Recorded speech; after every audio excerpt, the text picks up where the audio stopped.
There's something truly wonderful about the way Robin Wall Kimmerer, in her book Braiding Sweetgrass, invites us to remember the natural world out of which we arose, which sustains us, and to which we return in many ways.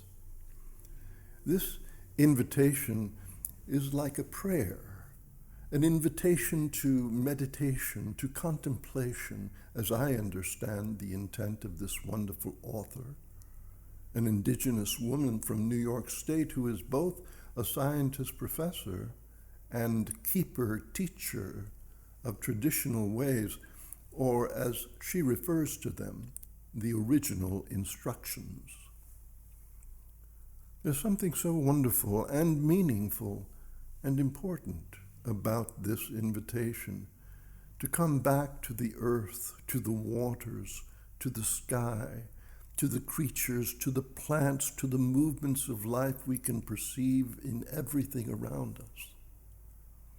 It feels like an invitation to come home, to come back to reality, to reassociate ourselves with our roots, figuratively as well as literally.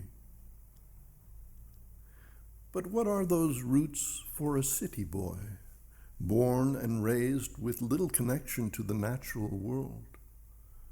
In the world I was born into, New York City in the 1940s and 50s, my access to the natural environment was limited, although I was fortunate living a block away from Central Park and a few blocks east of the Hudson River.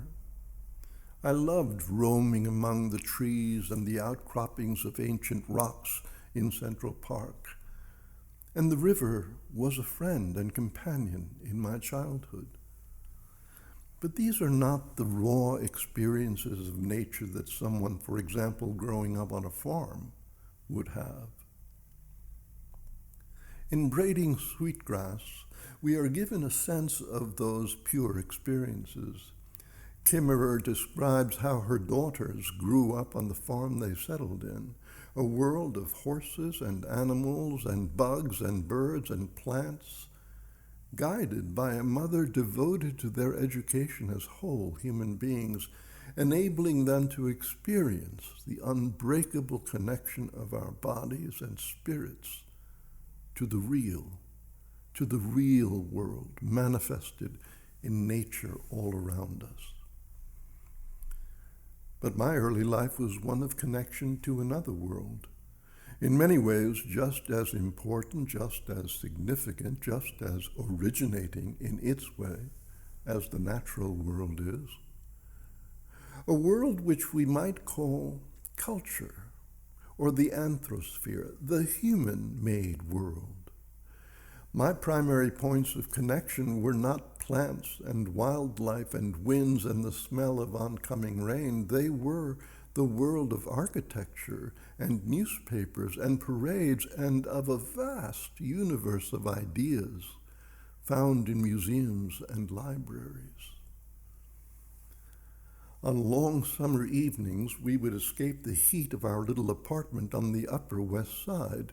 My stepfather would bundle us into the old Plymouth, and we would go for a drive to cool off in the evening air. We would drive around the circumference of Manhattan Island, down the West Side Highway, around Battery Park, up the FDR Drive to the top of the island, skirting the Bronx, coming back down the West Side past Morningside Heights. So what I perceived in those childhood drives were the ocean liners, the Queen Mary, the Queen Elizabeth, the enormous ocean liners that at that time still crossed the Atlantic Ocean.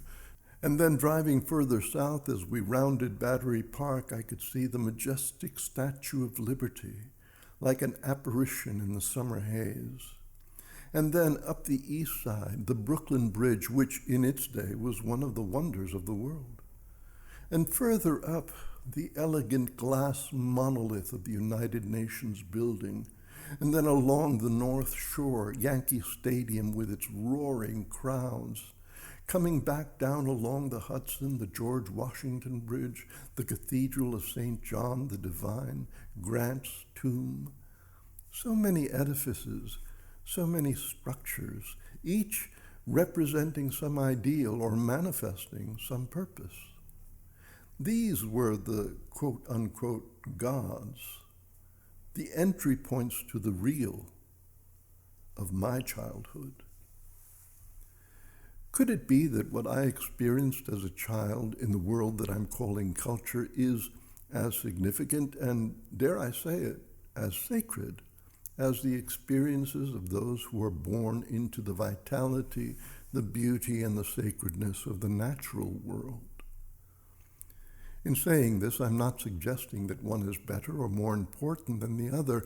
I'm simply wondering if, in addition to honoring, respecting, protecting, becoming one with our natural environment, if we might also consider a similar process in terms of the inner world of ideas, values, and principles as manifested in the cultural environment we inhabit. By simply asking these questions, we can begin to extend our vital connection to the real.